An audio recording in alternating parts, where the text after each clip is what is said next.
Hey, it's Mike from Arnold Tutoring. This should be a really straightforward equation of the line question. It's an equation of the line that passes through an x-intercept of 10 and 2, 5.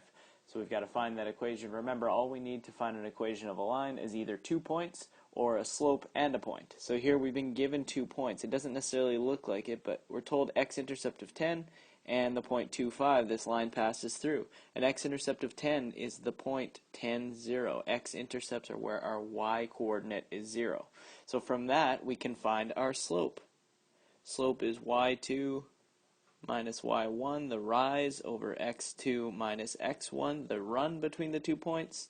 So I'm going to say this is 5 minus 0 over 2 minus 10. I'm just taking the x and y coordinates from these two guys because those 2 points are on the line.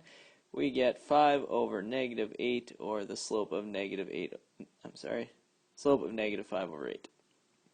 Great, once we have the slope, we can toss everything into y equals mx plus b. This is the formula. If it doesn't ask for which form we want our equation in, I'm going to assume it's slope-intercept, which is y equals mx plus b. We enter any xy point. I'm going to choose 2, 5, because that was given in the question. X is 2, y is 5. So I'm going to place 5 in for y.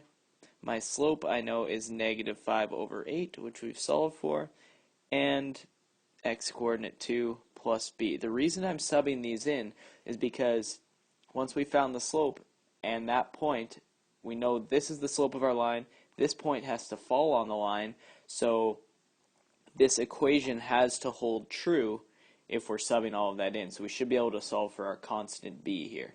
So continuing, we get 5 equals negative 5 times 2 is negative 10 over 8 plus b.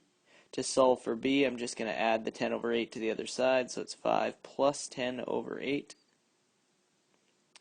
5 over 1 plus 10 over 8 is the same as 40 over 8 plus 10 over 8, because I just multiplied my 5 by 8 over 8 to get a common denominator. This is 50 over 8, or if we want to reduce, that is 25 over 4. That's my b value. So my final equation is y equals, put your m in, which is negative 5 over 8x, plus a b of 25 over 4. And this equation will hold for every single xy point that falls on our line.